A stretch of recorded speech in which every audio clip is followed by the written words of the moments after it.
సీత రామలక్ష్మి అభిల విషయంలో ఒక super duper నిర్ణయం తీసుకుంటాడు. అసలు ఒక రకంగా చెప్పాలంటే ఊహించని నిర్ణయమే.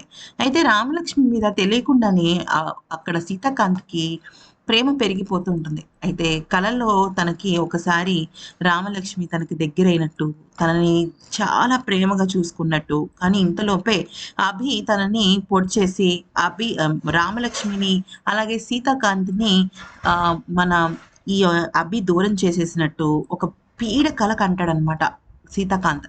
కన్న తర్వాత సీతకి ఒక రకంగా ఎందుకో తెలియని భయం మొదలవుతుంది.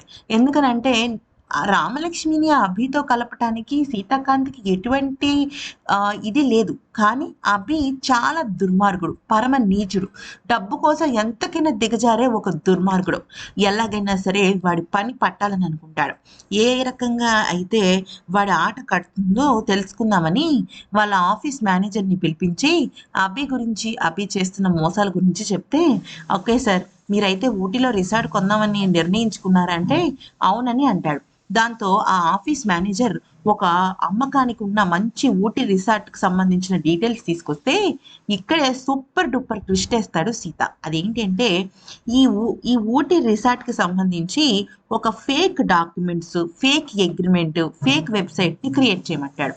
అలా చేయటం వల్ల అభిగాడు ఆ రిసార్ట్‌ని కొనుక్కొని, అంటే తన పేరున మార్పించుకుని ఫేక్ దానిలో పడిపోతాడు.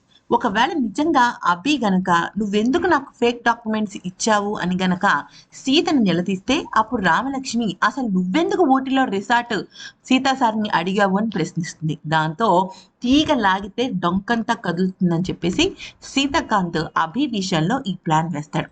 దెబ్బకి అభి గాడి చాప్టర్ క్లోజ్ అయిపోతుంది సీత వేసిన ప్లాన్‌తో.